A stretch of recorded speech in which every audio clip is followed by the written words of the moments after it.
함께 따라서 하시겠습니다. 하나님의 선택을 받은 야곱.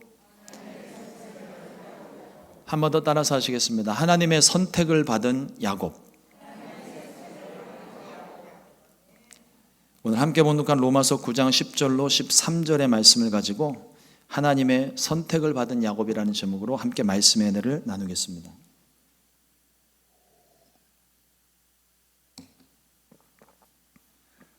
우리가 성경 속에 많은 믿음의 조상들이 있는데 그 가운데 각 사람들에 대한 기억나는 사건들이 하나씩 있어요. 하나님을 만난 사건도 있고 그가 크게 깨졌던 시간도 있고 또 하나님께서 위대하게 사용하셨던 시간들이 있습니다. 각자의 특징들이 있는데 그 중에 오늘 야곱에 대해서 우리가 좀 함께 살펴보는데요. 야곱하면 떠오르는 사건이 뭡니까? 팥죽 사건이에요. 팥죽 사건. 그 팥죽 한 그릇이 뭐라고 그 팥죽 때문에 이전까지는 참 평안한 삶을 살아왔던 것 같은데 팥죽 사건 이후로 그의 삶이 파란만장한 삶이 펼쳐집니다. 야곱이 나중에 애굽의 바로왕 앞에서 뭐라고 고백을 합니까? 내가 험난한 세월을 살아왔다고 그렇게 고백을 하잖아요. 도대체 이 팥죽 사건에 담긴 것이 무엇이고 특별히 오늘 말씀을 통해서 우리 가운데 주시는 말씀이 무엇인지 오늘 좀 은혜 나누려고 합니다. 야곱은 형 에서의 장자권을 가로채고 난 후에 혹시나 형한테 맞아 죽을까 봐 생명의 위협을 느끼고 도망을 치고 있었습니다. 이 야곱의 모습을 가만히 보면은요, 저와 여러분들의 모습이 그대로 보입니다. 우리가 어디 가서 사기를 치는 건 아니지만 내 욕심을 따라서 내가 원하는 것 얻으려고 이 방법 저 방법 그리고 또 뜻대로 되지 않으면 도망도 갔다가 또 그 과정 가운데서 하나님 만나고 이 야곱의 삶을 보면 하나님을 믿는 저와 여러분들의 그 삶의 모습이 그대로 보이는 게 있어요. 그런데 성경에서 이 야곱의 모습을 살피던 중에 오늘 본문 말씀에 있는 혼란스러운 말씀 한 구절을 발견을 합니다. 로마서 9장 13절 말씀에 보면 기록된 바 내가 야곱은 사랑하고 에서는 미워하였다 하심과 같으니라. 유대인들에게는요 장자의 축복권이라는 게 있어요. 이게 유대인들이 만든 게 아닙니다. 하나님이 말씀하신 거, 태어날 때부터 처음 것들을 거룩하게 구별하셔서 장자에게 주시는 특별한 축복이 있어요. 장자 축복권이라고 하는데, 그래서 이 혈통과 장자의 권리를 대단히 중요하게 생각을 합니다. 장자는요 다른 형제들에 비해 물권과 정치권과 축복권을 가지고 있어요. 물권이라고 하는 건 형제가 그 당시만 해도 많은 형제들이 있었는데 n분의, 그러니까 부모님의 돌아가시면 부모님의 유산을 n분의 1로 나눠요. 근데 정확하게는 n 플러스 1분의 1이죠. 12명이면 13수로 나눠서 각각 하나씩 갖고 남은 하나를 장자에게 주는 거예요. 그러니까 다른 형제들보다 재산 상속을 항상 2배를 받게 되어 있습니다. 또 정치권을 가지고 있는데 모든 친족들 중에 가족을 대표하는 권한을 가지고 있기 때문에 대표권을 가집니다. 그 다스리는 권세가 있어요. 그래서 성경에도 보면은 여러 족장들이 나오고 대표자들 나오는데 이 모든 사람들이 다 장자 축복권을 가지고 있는 사람들이에요. 또 축복권이 있는데 자녀들을 축복할 수 있는 권리가 있습니다. 물론 기본적으로 부모님은 자녀를 축복할 수 있는 권리가 있지만 다른 형제의 자녀들까지도 축복할 수 있는 권리, 그러니까 굉장히 특별한 권한을 많이 가지고 있는 게 이 장자들이에요. 그런데 혈통적으로 보면 하나님은 오늘 말씀에 야곱을 사랑하고 에서를 미워하셨다고 기록이 되어져 있지만 혈통적으로 보면 이 장자의 축복권을 생각해 보면 하나님은 에서를 사랑하시고 축복하셔야 맞는 말씀이에요. 이게 약속 있는 말씀이거든요. 그런데 오늘 말씀을 보면 왜 장자인 에서가 아니라 야곱을 사랑하셨을까? 이 질문에서부터 이 말씀이 시작이 됩니다. 팥죽 사건이 있기 전까지 에서는요 나름 성실해 보입니다. 아버지에게는 굉장한 효자였던 것 같아요. 그리고 이삭도 야곱을 끔찍히 사랑합니다. 얼마나 끔찍히 사랑했냐면 편애할 만큼. 야곱은 사랑하지 않고 에서만 사랑하고 챙길 만큼 그렇게 편애를 했어요. 그 소외된 야곱은 어떡합니까? 그래서 리브가가 그 아들을 또 뜨겁게 사랑을 해주는 거예요. 그래서 집이 둘로 나뉘어져 있는 거예요. 한 집에 살고는 있지만 둘로 나누어진 모습입니다. 그런데 그렇게 아버지의 사랑을 받고 아버지의 기대감 속에 살아서 그랬을까요? 에서의 마음이 너무 넓습니다. 너무 착하고 너무 순박해 보여요. 아니면 장자의 축복권을 너무 쉽게 생각한 것 같습니다. 야곱이 제안을 하는데 너무 쉽게 대답을 하죠. 창세기 25장 32절로 33절 말씀에 보면 에서가 이르되 내가 죽게 되었으니 이 장자의 명분이 내게 무엇이 유익하리요? 야곱이 이르되 오늘 내게 맹세하라. 에서가 맹세하고 장자의 명분을 야곱에게 판지라. 그 밥 한 끼 안 먹었다고 사람 죽는 거 아니잖아요. 근데 자기 지금 배고프다고 죽겠다고 장자의 명분을 팔아버린 거예요. 그러니 이 장자의 축복권, 장자의 명분을 얼마나 하찮게 생각을 한 거예요. 이 사람이 너무 좋아도 너무 좋지 않았으면, 그렇지 않으면 장자의 축복권을 아주 하찮은 것으로, 휴지만도 못하게 생각을 한 것으로 보이는데 후자가 더 맞는 것 같아요. 반면 야곱은요, 자신의 목적을 달성하기 위해 집요한 모습을 보입니다. 태어날 때부터 형의 발목을 붙잡고 태어나잖아요. 내가 먼저 나가겠다고. 그 뱃속에 있는 애들이 무슨 생각이 있어서 그거를 뱃속에 있는 동안에 장자의 축복권을 알기는 합니까? 근데도 자기가 먼저 나가겠다고, 내가 형이 되겠다고 형의 발목까지 붙잡고 나올 정도였었어요. 그렇게 복중에서부터 싸우더니 결국 에서가 가장 배고픈 틈을 타서 팥죽 한 그릇으로 장자의 축복을 삽니다. 말이 좋아 산 것이지 빼앗은 거예요. 제일 배고플 때 하필이면 팥죽을 끓이고 있었으니까요. 그만큼 주도면밀한 사람입니다. 자, 오늘날 우리의 삶을 한번 봅니다. 앞서 제가 야곱이 우리의 인생과 많이 닮아 있다고 했는데 에서의 모습도 우리 속에서 찾아볼 수가 있어요. 히브리서에서 에서를 향한 평가가 있는데요, 오늘 본문 말씀에는 포함이 안 되어 있지만 16절 말씀에 보면 음행하는 자와 혹 한 그릇 음식을 위하여 장자의 명분을 판 에서와 같이 망령된 자가 없도록 살피라 번면합니다. 우리 성경은 음행하는 자 따로 팥죽으로 장자의 명분을 판 에서 따로 생각하기 쉽게 번역을 해놨는데, 이 문법의 구조를 보면은요, 에서가 음행도 하고 팥죽도 팔아버린 거예요. 그걸 이제 한 군데 표현을 하고 있는 겁니다. 에서는, 그리고 여기 지금 망령된 자가 없도록 살피라는 표현이 있는데, 이 망령되다고 하는 게 무시하다, 경건치 못하다 하는 뜻이에요. 그럼 성경에서 에서가 음행을 한 게 기록이 있나요? 성경에는 에서가 음행했다는 기록은 없습니다. 그런데 어디서 힌트를 찾을 수 있냐면 에서가 이방인과 결혼을 해요. 그리고 에서는 굉장히 남자다운 사람이에요. 호색하기에 딱 좋은 사람입니다. 에서는 장자의 복을 너무나도 당연하게 생각했는지 망령되게 생각했는데 가볍게 생각을 한 거예요. 이 장자의 명분이 얼마나 중요하고 얼마나 크고 귀한 것인지를 에서가 그걸 깨닫지 못하고 가볍게 생각을 해버렸습니다. 그러니까 팥죽 한 그릇에 팔아버린 거죠.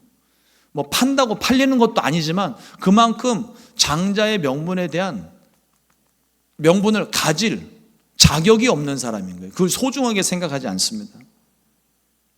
신체도 건강하고 일도 잘했고 사냥도 잘했지만 그는 이방 여인과 결혼한 음행한 자 같은 거예요. 세상 일에는 열심과 탁월함이 있었는지 모르지만 믿음에 관해서는 욕심도 열정도 없는 사람이에요. 하나님께서 주는 축복에 대한 관심이 별로 없는 사람이에요. 이미 가지고 있어서 그거를 중요하게 생각을 안 했고 너무나도 당연시 생각을 해서 그랬는지는 모르겠습니다만 에서의 모습을 보면 하나님의 축복에 대한 관심과 열정이 보이지를 않습니다. 그런 사람이 에서예요. 혹시 이 모습이 우리들의 모습과 닮지는 않았습니까? 세상 일에는 누구보다 열심을 가지고 있고 열정도 있고 성공도 했고 자기 개발에는 최선을 다하지만 믿음에 있어서만큼은 열심도 없고 열정도 없고 기도에도 열심이 없고 주의 일에는 도무지 관심 없는 사람, 하나님의 일을 한다는데 교회에서 무슨 일을 한다는데 그저 지켜보고 바라보기만 하는 사람, 그런 사람이 혹시 내 모습은 아닙니까? 반대로 야곱을 한번 보십시오. 저는 야곱이 했던 이 야비한 방법, 비열한 술책을 옹호하고 싶지는 않습니다. 성격 자체가 그러지를 못해요. 그런데 이 야곱은 분명히 성품상에는 문제가 있어요. 하나님을 만나기 전까지는 그의 인생이 어떤 인생입니까? 순 사기치는 인생이잖아요. 형도 속여먹고 아버지도 속여먹고 삼촌도 속여먹고 성품적으로 행실적으로 문제가 있는 사람이 이기적이고 속이는 자였고 위선자였습니다. 하지만 우리가 주목해 봐야 되게 장자권에 대한 욕심이 있어요. 형의 발목을 붙잡고 내가 먼저 나가겠다고 싸울 만큼 그 장자권에 대한 열정이 있습니다. 또 하나님께 대한 열정이 남다른 사람이에요. 이러한 열정이 하나님 눈에 띄었습니다. 얄밉지만 그 중심을 보시는 하나님께서 그 열정을 통해서 그 중심을 통해서 야곱을 마침내 변화시키셨어요. 이것이 우리에게 가지고 있는, 우리에게 남아있는 가능성이라는 겁니다. 세상 가운데서도요, 여러분 주변에 한번 그런 사람들 보세요. 세상 참 선하고 착한 사람이 이런 사람이 없겠다 싶은 사람이 있을 거예요. 지금 머릿속에 생각나는 그 사람이요. 근데 그 사람의 삶을 보면은요, 성공한 흔적이 잘 안 보여요. 사람이 마냥 좋다 보니까 다 내줘요, 다. 관계는 좋아요. 그런데 무슨 사업적으로나 일적으로나 성취감이 보이질 않아요. 그런데 성공한 CEO들, 또 나름 여러분들이 예전에 직장에서 또 사업장에서 만났던 사람들 중에 뭔가 이루고 성취한 사람들을 가만히 보십시오. 그 사람이요, 철벽 같은 사람이에요. 뭔가 고집이 있어요. 그러니까 뭔가 이루려고 하는 그 고집이 있다 보니까 때로는 사람들에게 욕도 먹지만 그러나 뭔가를 이루어내는 게 있다는 거예요. 영적인 부분에 이것이 지금 필요합니다. 지금 우리에게 필요한 게 바로 그 부분이에요. 세상에 선한 사람, 착한 사람 많습니다. 종교와 상관없이 선한 마음, 구제 많이 하는 사람들 많습니다. 그러나 그들의 마음 가운데는 믿음도 없고 하나님을 향한 열정도 없습니다. 하지만 교회를 보십시오. 교회 안에 실수도 있고 잘못도 있을 수 있고 비리가 있을 때도 있습니다. 부인하고 싶지는 않아요. 현실입니다. 그러나 더 큰 문제가 있습니다. 더 심각한 문제가 뭐냐면 이러한 죄의 문제가 아니라 하나님을 향한 열정이 식어버렸다는 게 문제예요.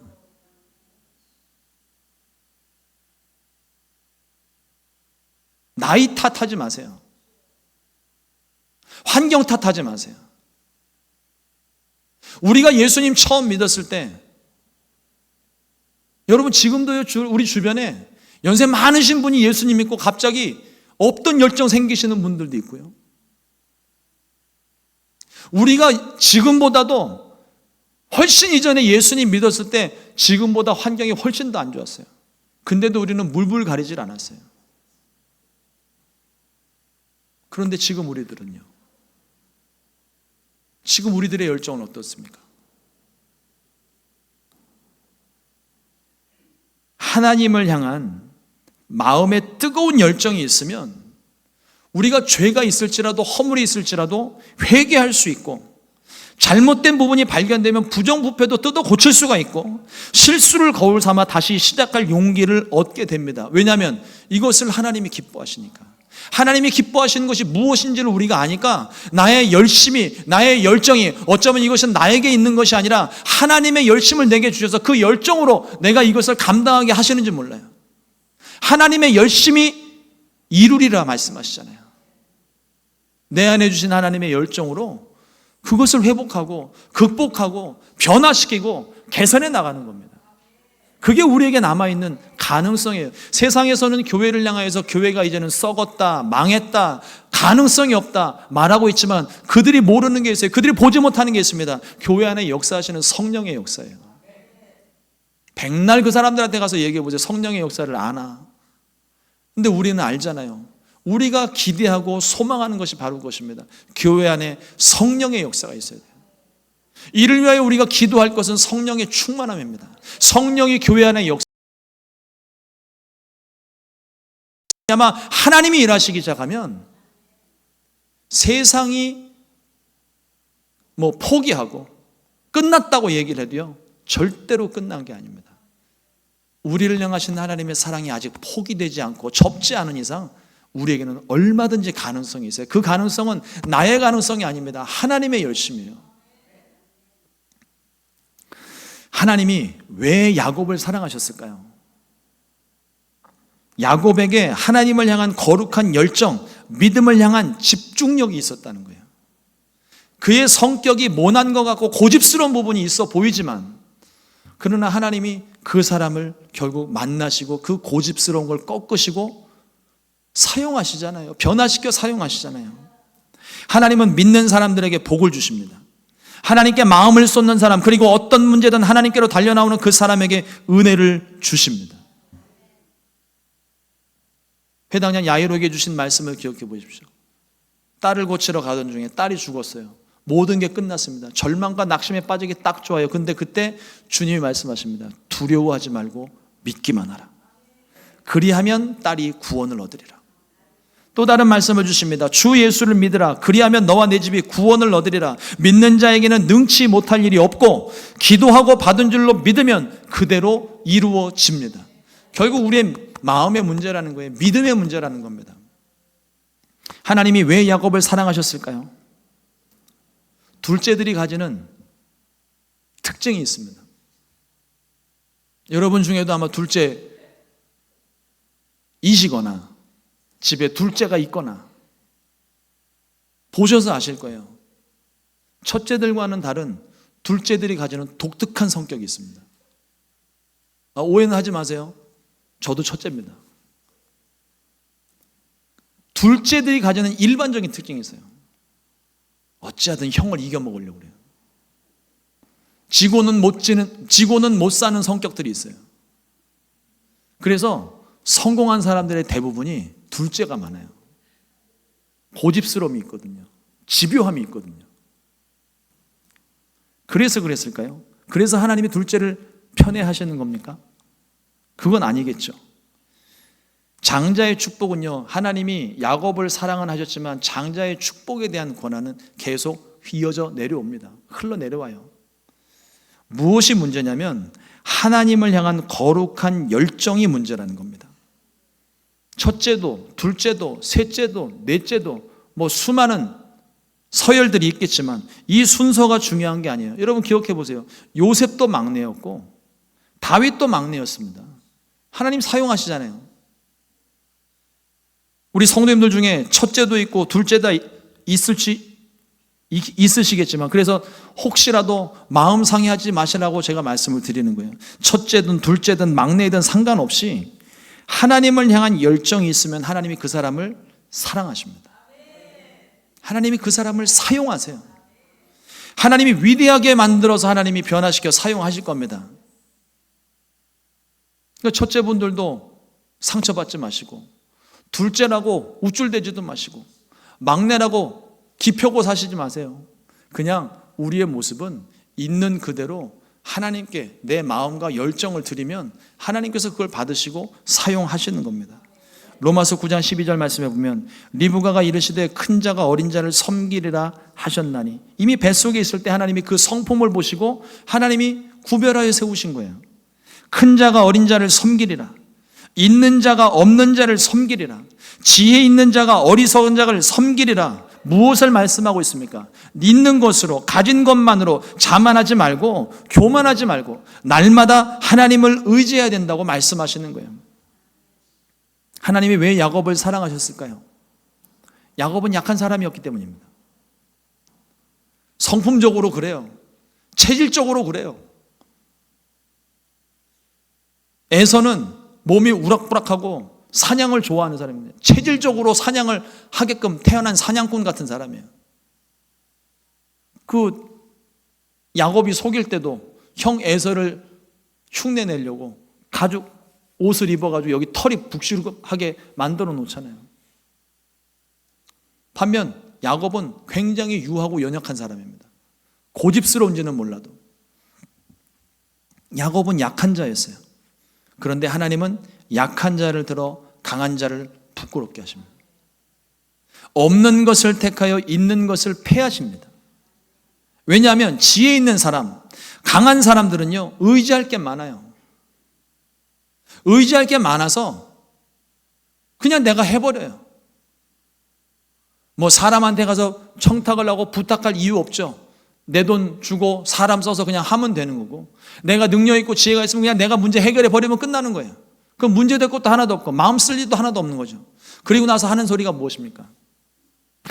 그때 내가 그때 그렇게 해서 이 정도지.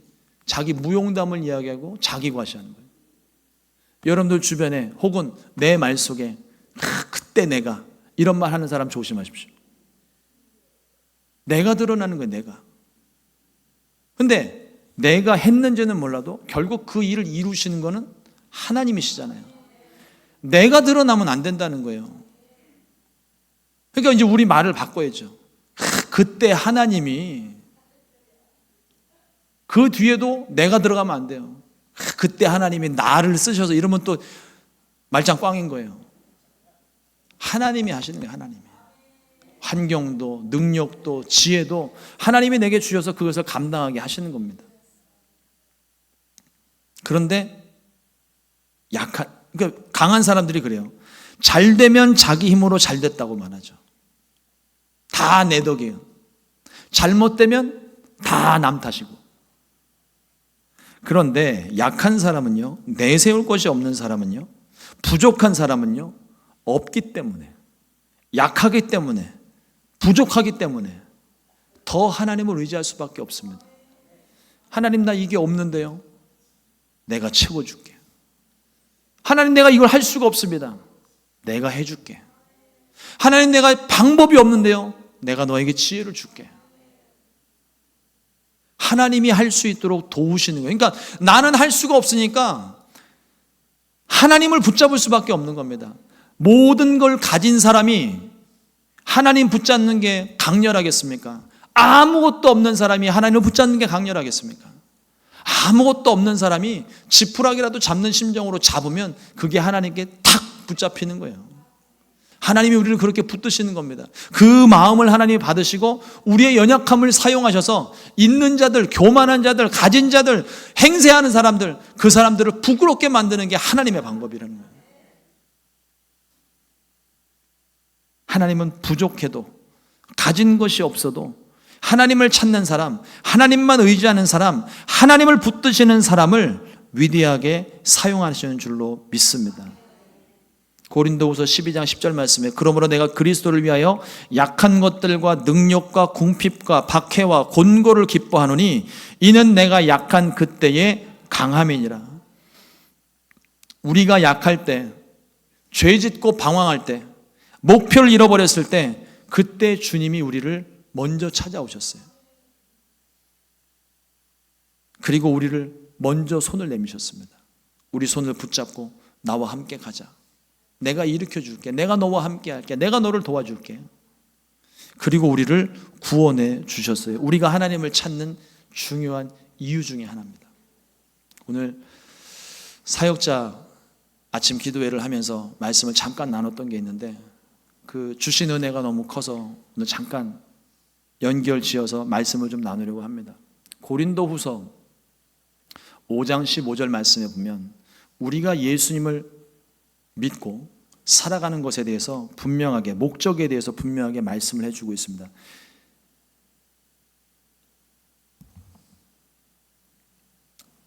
제가 말씀을 봉독해 드리고 설명을 드리는 게 좋겠습니다. 그가 모든 사람을 대신하여 죽으심은 살아있는 자들로 하여금 다시는 그들 자신을 위하여 살지 않고 오직 그들을 대신하여 죽었다가 다시 살아나신 이를 위하여 살게 하려 함이라. 여러분, 우리가 예수님을 믿고 난 다음에 우리가 말로는요 주를 위해 산다고 이야기합니다. 근데 정말 주를 위해서 사십니까? 주님을 위해 헌신하고 섬기는 일 하기는 해요. 근데 정말 주를 위해 살고 계십니까? 대부분이요, 저를 포함해서 제가 깨닫게 된 부분이 바로 그거거든요. 저도 예수님 믿고 주의 일을 감당하면서도 어떤 때 보면 나를 위해 살아요. 내가 드러나기를 원해요. 내 업적이, 공로가 세상 가운데 알려지기를 원해요. 그래서 사람들이 나를 인정해주고 열광하기를 원해요. 그게 우리 기본적인 마음인 것 같습니다. 그런데 오늘 말씀에 보면 예수님께서 우리를 죄 가운데서 구원해 줄 때 우리가 죽었다가 다시 살았어요. 그 생명은 내 생명이 아닙니다.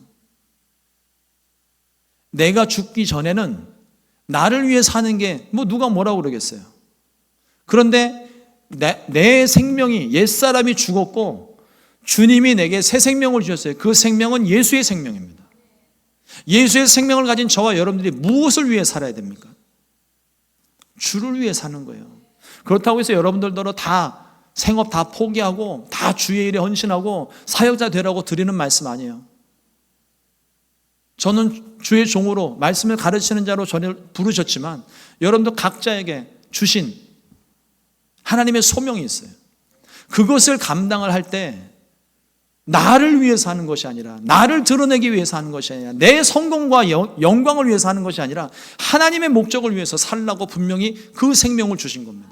내게 그 새 생명을 주신 것은 하나님을 위해 살라고 주신 거예요. 그러므로 우리가 하나님을 더욱더 의지해야 되는 이유가 바로 그것입니다. 냅두면요, 난 내 모습 드러내려고 또 열심히 노력을 할 것 같아요. 그러나 내게 성령이 충만하면, 성령이 내 안에 역사하면 내 속에서 주시는 말씀이 있습니다. 영으로서 내 육의 행실을 자꾸만 치세요. 이거 안 돼, 저거 안 돼. 하나님이 주시는 음성이 있으니까 한 번이라도 더 생각을 하게 되겠죠. 한 번이라도 더 하나님의 뜻을 위해 내가 헌신을 하겠죠. 사랑하는 성도 여러분, 하나님은 공평하신 하나님이십니다. 야곱을 사랑하시고 에서를 미워하셨지만 분명히 하나님은 에서에게도 말씀을 주셨을 거예요. 태어날 때부터 에서를 제껴놓고 넌 내 자녀 아니야, 제외시킨 게 아닙니다. 분명히 에서에게도 말씀을 주셨을 거예요. 그런데 에서는 하나님의 음성보다는 자신이 좋아하는 일에만 집중했습니다. 하나님을 사랑하지를 않았어요. 장자의 축복권 별로 대수롭게 생각하지 않았습니다. 여러분, 내게 주신 복을 소홀히 여기면, 은혜를 경히 여기면, 가볍게 여기면, 그리고 그 은혜마저도 당연시하게 되면 그 은혜와 복은 내게 주실지라도 내 것이 되지 않고 남에게로 넘어가는 거예요. 야곱은 모든 면에서 에서보다 뒤졌습니다. 사냥 실력도, 체력도, 키도, 얼굴도, 팥죽 만드는 솜씨도. 여러분, 성경 자세히 보세요. 팥죽을 누가 만들었게요? 에서가 만들었습니까? 야곱이 만들었나요? 리브가가 만들었어요. 다 해놓고 가서 자기가 하는 신용하고 있는 거예요. 할 줄 아는 게 하나도 없는 사람입니다. 그런데도 하나님이 야곱을 선택하신 이유는 주를 향한 열정이 있었다는 거예요. 뜨거움이 있었고 간절함이 있었다는 겁니다. 이러므로 거룩한 열정으로 주님께 선택받는 저와 여러분들이 되기를 주님의 이름으로 축원합니다. 예수님은 무엇을 먹을까, 무엇을 마실까, 무엇을 입을까 염려하지 말라고 그러는데 우리의 걱정은 뭐예요? 오늘은 무엇을 입을까? 오늘은 무엇을 먹을까? 오늘은 뭘 또 마실까? 항상 머릿속에 생각하는 게 이런 것뿐이진 않습니까? 그런 생각을 할 시간에 오늘은 어떤 말씀을 읽을까? 오늘은 누구를 만나서 복음을 전할까? 오늘은 어떻게 전할까? 이거를 위해 기도하고 연구하고 방법을 생각해 보세요. 전에 조금 규모가 있는 곳에서 있을 때에는 그냥 다들 책상머리에 앉아서 머리 파묻고 책만 보고 앉으니까 사람들이 막 다 너무 건조하더라고요. 그래서 제가 작정을 한 게 있습니다. 이 분위기를 반드시 바꿔버리라. 그래서 괜히 지나가면서 다들 조용한데 큰 소리로 농담 던지고 우스갯소리하고 아는 척하고, 그때 나이도 젊었는데 아재 개그 막 남발하고, 그래서 사람들로 하여금 자꾸 피식피식 웃게 만드는 게 제가 하고 싶은 일이었어요.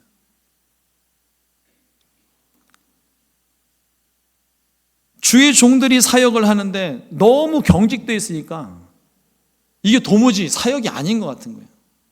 좀 더 밝게 성도들 만나야 되는데 좀 더 환하게 웃을 수 있게 좀 그렇게 만드는 게 제가 하고 싶은 일이었어요. 그러다 보니까 제 성격도 고쳐지고 분위기도 많이 바뀌더라고요. 저와 여러분들의 삶에도 그런 모습이 분명히 있을 겁니다. 매일 똑같이 반복되는 일상에 뭐 더 재미난 일이 있을까? 어떻게 하면 좀 더 하나님을 기쁘시게 할 수 있을까? 어떻게 하면 주님 말씀대로 더 순종할 수 있을까? 자꾸 고민하고 연구하고 자꾸 하세요. 시작은 미약했지만 나중은 창대해집니다. 작은 것 하나지만 그것을 통해 교회 분위기가 바뀌고 성도들의 마음이 환해지고, 그렇게 해서 우리가 더 기쁜 마음으로 하나님을 섬길 수 있으면 이보다 더 좋은 일은 없을 거예요. 하나님 반드시 지혜를 주실 줄로 믿습니다. 이러므로 주님을 향한 열정으로 충만하시기를 주님의 이름으로 축원합니다. 성령 충만하십시오. 무엇보다 성령 충만하십시오. 누구보다 성령 충만하십시오. 성령 충만은 여러분들의 선택이 아닙니다. 받으면 좋고 안 받으면 많은 게 아니에요. 부활하신 예수님께서는 분명히 명령하셨습니다. 숨을 내쉬며 가라사대 성령 받으라. 받아야 된다고 말씀하시는 거예요. 너희는 위로부터 능력이 필 때까지 이 성에 머물러라. 오직 성령이 너에게 임하시면 너희가 권능을 받고 예루살렘과 온 유대와 사마리아와 땅까지로 내 증인이 되리라. 분명하게 말씀을 하셨다고요. 그러니 성령을 있어도 그만 없어도 그만 하시면 안 돼요. 이건 순복음교회에서 드리는 말씀이 아니라 그냥 예수 믿는 사람은 다 똑같이 이렇게 해야 됩니다. 성령 충만해야 돼요. 무조건 성령 충만하셔야 돼요. 그리고 세상적으로 아무것도 내세울 것이 없어도 거룩한 열정만큼은 누구에게도 뒤지지 마십시오. 야곱이 먼저 태어나겠다고 형의 발목을 붙잡고 태어난 것처럼 그 장자권 한번 먼저 받아서 장자의 축복을 내가 받고 싶어서 사기를 쳤던, 여러분들도 사기를 치라고 말씀드리는 건 아니지만 그 거룩한 열정이 있어야 하나님이 여러분들의 삶을 눈여겨보시는 겁니다. 기억하시고 그 열정이 필요한 곳에 저와 여러분들을 들어서 사용하시는 거예요. 포도나무에 가지가 붙어 있어야 진정한 포도나무요, 또한 열매를 많이 맺을 수 있듯이 주님을 향한 불타는 열정으로 주께 기억되고 또 선택받는 여러분들이 되기를, 저와 여러분들이 되기를 우리 주님의 이름으로 축원합니다. 기도하겠습니다. 하나님 감사합니다. 오늘도 주의 말씀을 허락하여 주셔서 하나님 말씀